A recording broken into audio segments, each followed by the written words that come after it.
I am for the child who's had 7 addresses in a single year because she's in foster care, because her father abused her, and her mother couldn't believe her. She is the child I am for.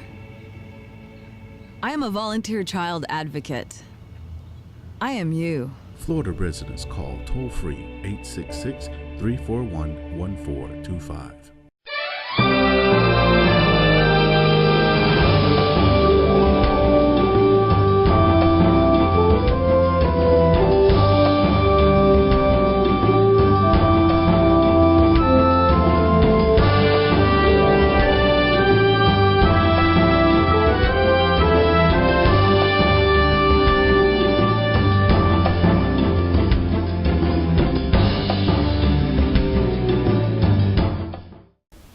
Welcome back to another episode of Hispanic Speak Out.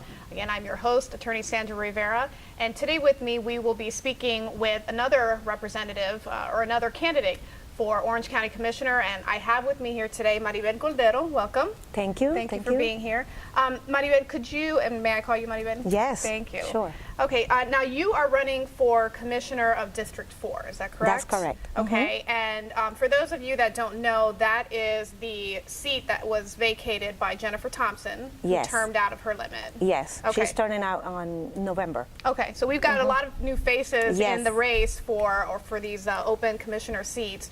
Now, one of the things that that your platform stands on is an issue relating to senior citizens, and that's not an issue or a platform that we really hear a lot about. We hear a lot about gun safety, and jobs, and the housing community, but we don't hear a lot about the issues facing our senior citizens. And in your district, District 4, you do have a lot of senior citizens that reside in that district, is that correct? That's correct, Okay. yes. And what are some of the specific things or areas of need that you see that specifically deal with the senior citizens in your district?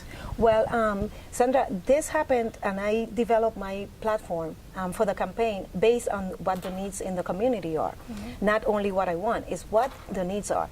And visiting people and knocking on doors, I realized that we have a lot of seniors that they are lonely, they are suffering of depression, they are suffering of lack of medical health, insurance and service.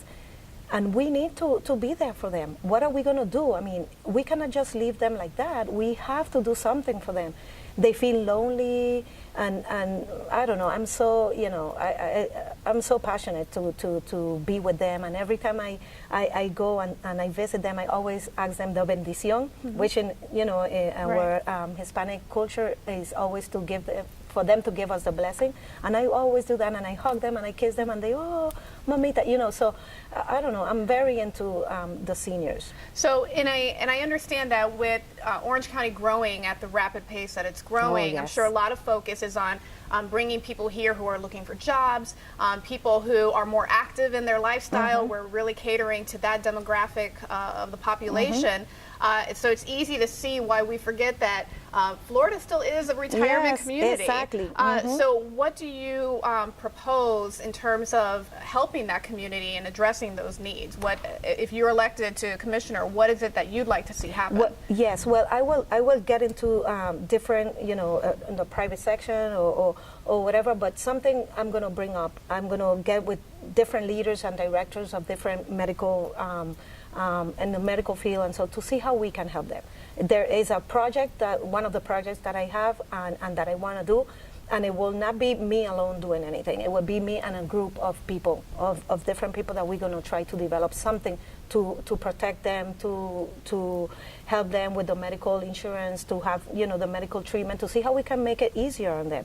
Another thing is that transportation. Some of them are so on the age already that they don't drive. So we have to see how we can manage that to get the transportation for them to go to medical appointments or to different places, or how we will do to facilitate their life. I mean, because they were the ones who built Central Florida. They were here, and now they retired here too. Right. And we need to not forget them. Right. And because as much progress as we've made so far, we're still not that urban city that has ample public transportation for that sector of the community. Now, in your district as well, and obviously in any district within the Central Florida area, there has seen a large increase in population from all of the migration from Puerto Rico. That's correct. And what are some of the things that you have seen in your campaigning are some of the biggest needs for that new population coming into Central Florida? Oh, well, that's very easy. Right now, I'm the coordinator of Proyecto Casa under Iniciativa Acción Puertorriqueña, and that project we developed, that project to link these people, well, my people, Puerto Rican people that came from Puerto Rico because of Maria, to different resources in the community. We help them find jobs. We help them with English classes that we provide them for free. We help them with different, groceries, food, to fill in the application for them to have, the SNAP and the Medicaid, and so for the kids. We guide them with school, which school they're supposed to go, all of that. We really, work with them. In addition of that, there are some different groups like Mi Familia Vota, Hispanic Federation, and others that are registering them to vote because, the Hispanic vote is very important as well. And this is election year, so. And yeah, there is a lot of needs because over here is different from Puerto Rico. Central Florida especially is very heavy, and the most need right now is housing. Right, okay, absolutely. They are in hotels and they need housing, and we are trying to work with that too. And also they need mental health. They have been traumatized because of the hurricane, the adjustment disorder, because when they came over here they have to adjust to a different culture or way of life, way of life, and the kids as well in a different school, language. So we have a heavy caseload right there to work with our people. Yes. And what kind of obstacles are you seeing or facing when it comes to housing? I know that, putting aside the fact that they migrated here from Puerto Rico, even the people who were already here were having housing issues or having difficulty finding housing, and with the cost of housing going up, what kind of obstacles are they facing that are specific to them, or is it just pretty much everybody is facing the same problem in terms of finding affordable housing? Yes, it could be everybody, but the thing is that yes, the rent and the have been raised up heavy.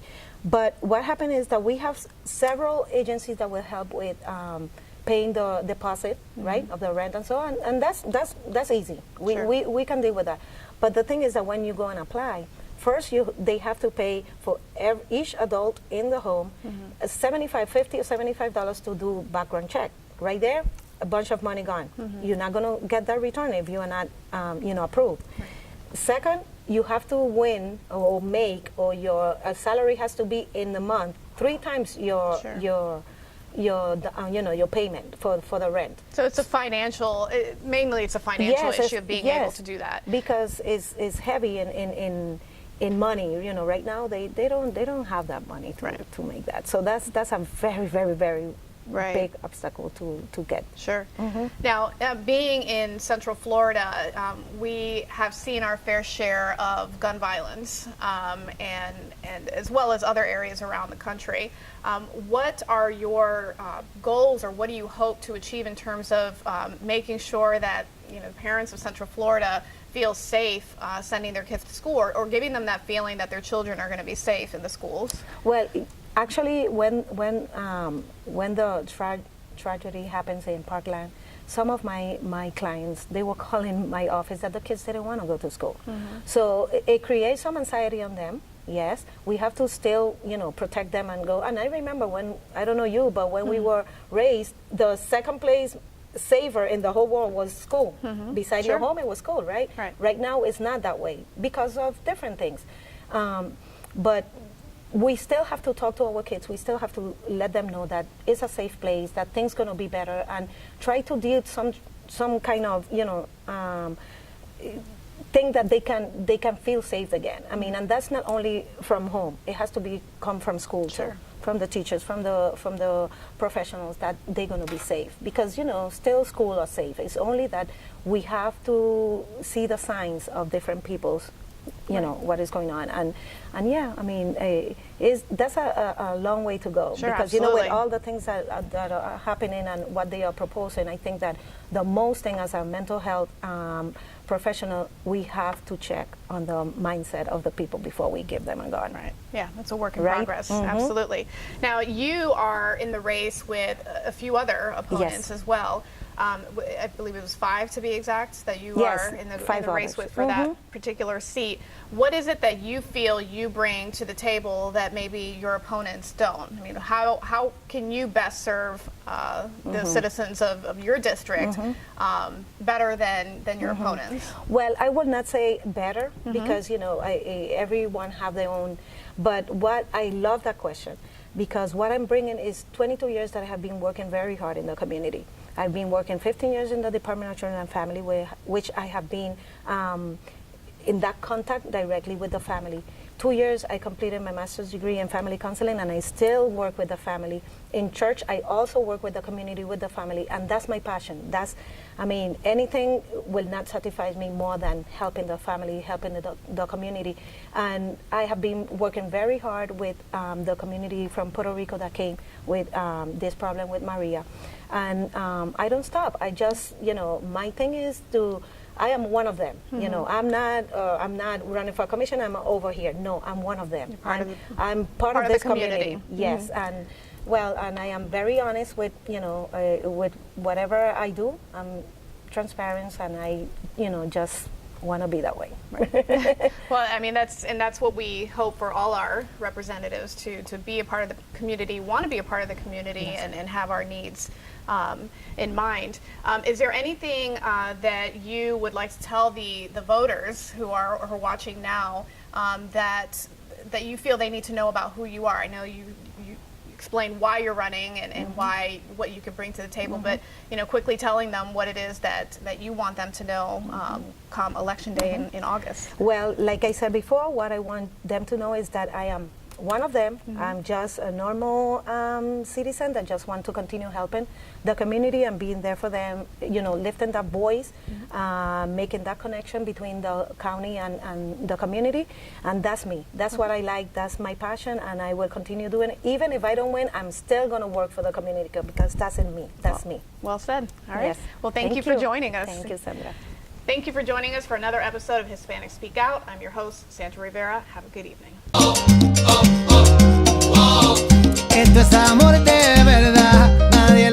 Step up to craft beer. Taino Light Lager has a crisp, refreshing Caribbean-style flavor. Boricua Beer Craft Ale, full-body flavor for the true beer drinkers. Stop drinking beer water. Taino Craft Light Lager and Boricua Strong Craft Ale. Feel the rhythm. Step up to craft. Hi, I'm Danny Ramos, and welcome to this week's Hispanic Speak Out TV in the English language, of course, brought to you on Spectrum Cable. We've been on the air for 16 years now here in Central Florida, and just recently we've gone statewide with Spectrum. Spectrum has allowed us to give our footprint across the state of Florida in all counties in which they broadcast. So those people in Miami or people up in the Panhandle can see us as well if they search us out on Spectrum Cable. Tonight we have an interesting conversation, and going forward we're going to be talking to mayoral candidates of Orange County. And our mayoral candidate tonight, starting off, is Pete Clarke. Pete Clarke is from Orange County District Commissioner number 3. And how are you, Pete? I'm doing good, Danny. It's good to be back. Yeah. I guess it's probably about my fourth time on your show. Yeah, yeah. And I'm glad you finally asked me back. Yeah, Very kind of you. well, you're on the news, so you've decided to jump, throw your hat in the ring for a mayoral job, to become mayor of Orange County, and that's a logical next step for the county commissioner. So how do you perceive this race? Who are the guys that are in the race? We have Bill Sublette, we have Jerry Deming. Right. Those are the leaders. So how do you position yourself against those people? Well, I think I'm one of the leaders too. Yeah, well, So, that's why you're here. No, that's right. So anyway, I think if you kind of look at each of us individually and who really has the background and who has been involved in county government and at the level that this job requires, I'm the candidate. Yeah. I've worked with county government for a number of years. I was a deputy director for Health and Family Services. We got involved in just a multitude of programs and bringing things, to fruition countywide. Then retired and went to work for a community health center for a while, doing some health care. And when I got elected in 2012, the overriding issues, were education, healthcare, and some other things that I really had an affinity to. But being on the board, and I thought I knew a lot about county government from being there, but being on the board, I have learned so much more at a kind of a bigger level, a higher level, and especially from development issues and environmental issues and things that are really important to our community. Yeah. So I think I'm well prepared. I'm well prepared from a budgetary standpoint, a management standpoint, and I think just an ability to bring people to the table to attack problems.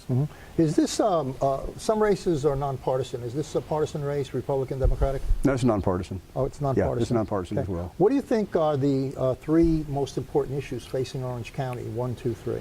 It's always public safety. You always make that number one. And generally, when you go out, it's number one on people's minds because people want to be safe in their homes. They want to feel safe when they go out.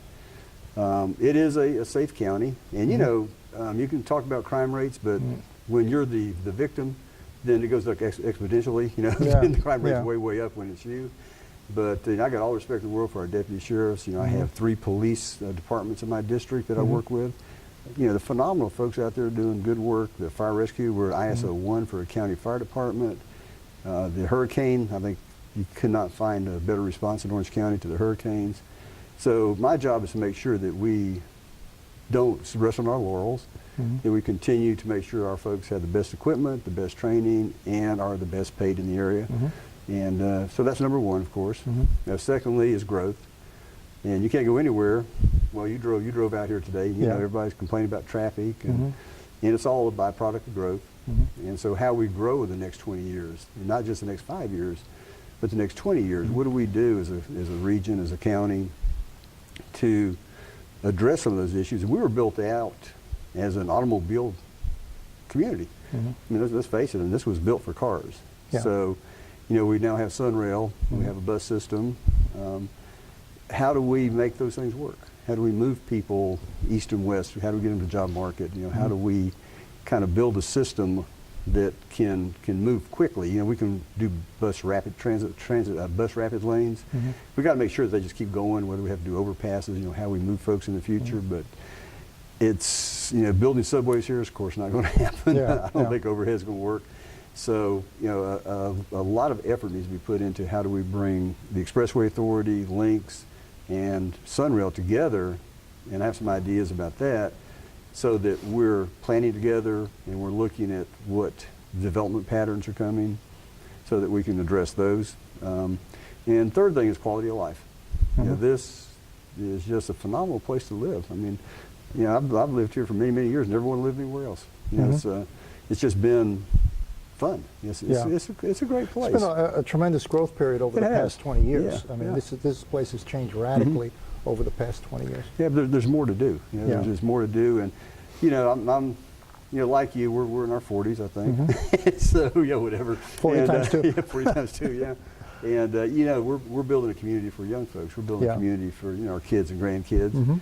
And we always need to keep that in the back of our minds that, you know, we're not doing this for us to sit on the porch, you know, and run kids off our yards. You know, we're building something for them, and a community where they want to stay. You know, that's not when they're going to get out of college and come to you and say, well, Pop, I'm out of here. You know, there's nothing here for me. You want them to come and say, well, I'll be in your, I'm going to be upstairs a couple more years, but, you know, this is where I want to be. This is where I want to raise my family. This is where I want to grow. So we need to look at how we build the transportation systems. We need to look at how we build growth. We need to look at how we do social programs, social capital. If we want companies to come in, and it's like Amazon, you know, what's going to be the defining pieces of Amazon that we either make it or we don't? Is it going to be public transportation? Is it going to be some of those issues, but, you know, kind of below that smooth running engine that's our economy? You know, is it going to be the mental health issues, the trafficking issues, the homelessness issues, and how do we address those? And I think if we jump in, and that's what I would do, I mean, really jump in and attack those, it will give us a lot of credence with those companies. I'm concerned about the homelessness problem we have here in Central Florida. There's supposed to be 26,000. I mean, that's a number that you can find on the internet. 26,000 homeless kids. The definition of homeless has been broadened by the federal government because there are people and families with children that are living in hotels, for example. Sure. So that's been included in the homeless concept because it's week-to-week living. Yeah. It's not permanent. apartment. It's not permanent.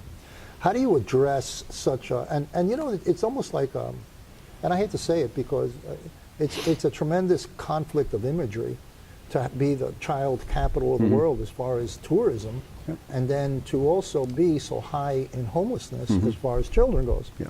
What is any solution for that? I mean, I look at it, you know, and I work for Guardian Ad Litem as a volunteer. Sure. You know, so I volunteer to deal with homeless kids.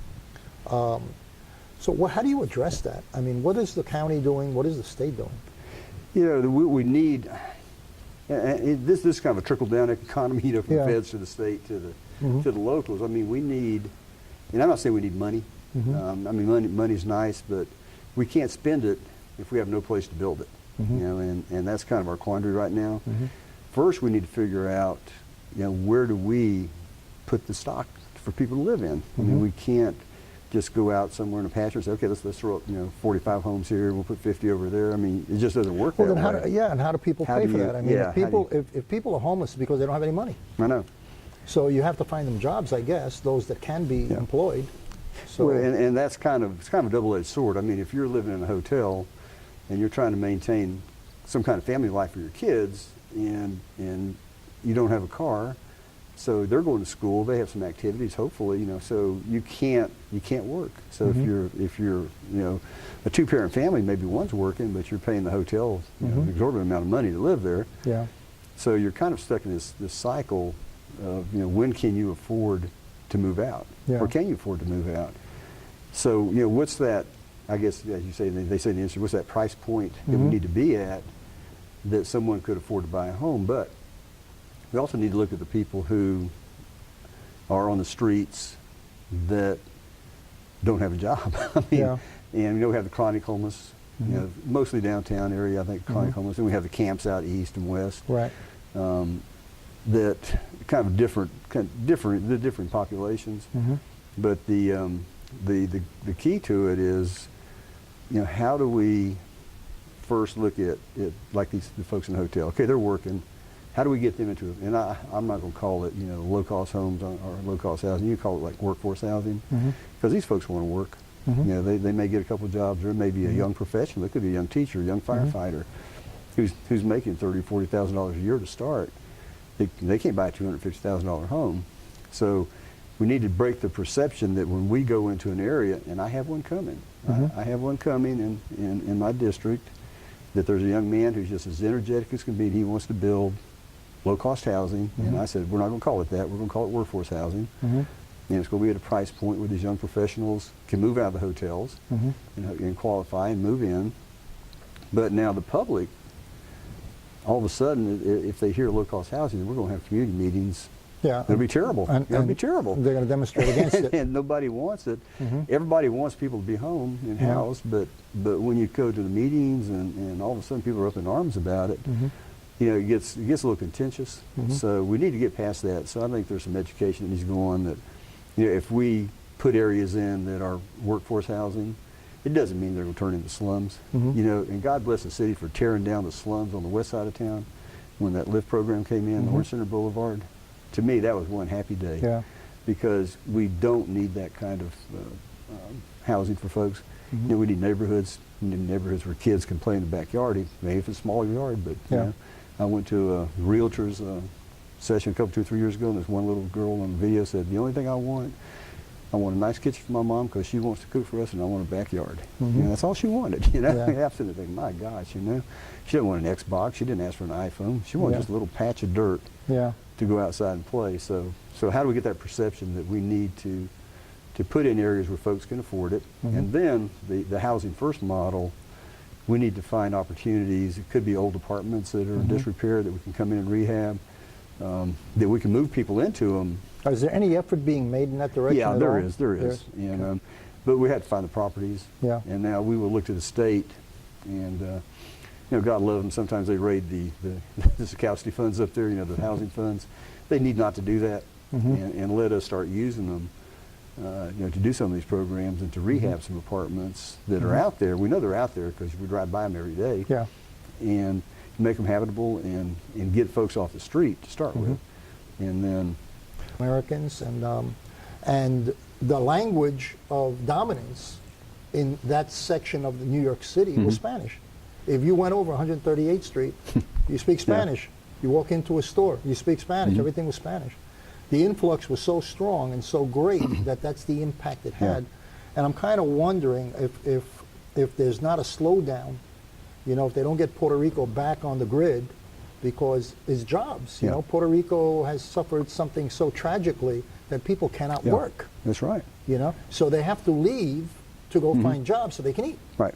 And it's going to create a big flux here for Florida, for different, like you said, Tampa, Central Florida, maybe Jacksonville, depending on, you know, families. You know, but nonetheless, it's going to create a cultural impact that's going to be overwhelming within 6 months, I think. Yeah. And you know, the thing that truly concerns me is when the infrastructure is built and when the buildings are going up and the island is returning to some semblance of normal, with all the professionals that left, the engineers, the doctors, the nurses, the teachers, you know, how can you overcome that talent glut that's going to be there? Yeah. So I think, you know, when that occurs, it's going to be another big issue, because those folks will be sorely missed if they're not there. Yeah. You know, how do you regain a government and a society without the teachers and the healers? And so it's going to be It's a long-term It's going to be long reconstruction. term. And from what I understand, the people who've been there, is that it's kind of like Alaska. Yeah. You can't describe it. Yeah. You have to go see it. And that's what I say. You can't describe, you know, some of the damage that they see when they go over there. It's just total. Yeah. And you just can't describe it. Yeah. So. I had, to make this short because we run out of time, Okay. I had one of my friends is an attorney over here in Altamont, and her dad was living in a very nice apartment on the beach, you know, in a condo, you know. And he didn't have electricity. He had to walk up, you know, and that kind of thing. But he was, oh, I'm not leaving the island. Yeah. You know, I'm not leaving my home. I'm not leaving the Sure. island. So, you know, you would think that, well, she told me, you would think that, you know, you're on the beach, you know, the air, you know, but it wasn't so. She told me that he said that there were so many electric generators running on gasoline on the beach that you couldn't open up your sliding door because fumes would come in. And it was all night long. You know, these motors would be going all night long. I didn't see it, but he was explaining it, which you can't imagine that. It's almost surrealistic. Yeah, I mean, you know, in all of the, you know, the hospitals and the big stores and the restaurants coming on, they're all generators. All generators, all you know, generators. I got involved with that I-4 to Puerto Rico group. Yeah. And, you know, we sent container after container down. Yeah. But the one thing everybody wanted was generators. And every now and then we get a load of generators and you know, ship That's them what down they there. want. Everything's generators. Because you need electricity, and especially out in Yeah. the countryside, you know. Yeah. Nothing but. Well, but, you Orange know, County's facing a lot of issues. We are. You know, we need a really good mayor there. Yeah, that'd be me. Yeah, well, That'd be me. congratulations for throwing in your hat. I appreciate You've it. done a great job as commissioner. We know that. And you're bringing something to the table that the other people are not bringing, and that is you've been working in Orange County on the commission for some time now, which is very positive for you. Yeah, You know, it is.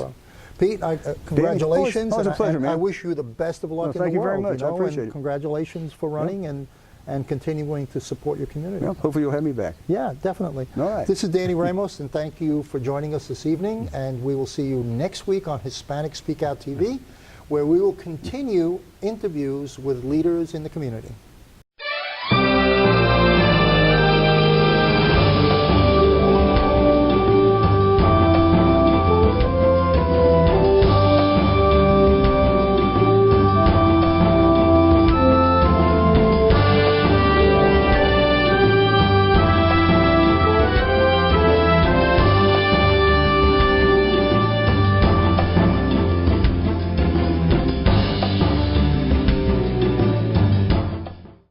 I am for the child who's had 7 addresses in a single year because she's in foster care, because her father abused her, and her mother couldn't believe her.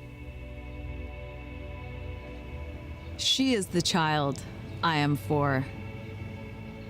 I am a volunteer child advocate. I am you. Florida residents call toll-free 866-341-1425.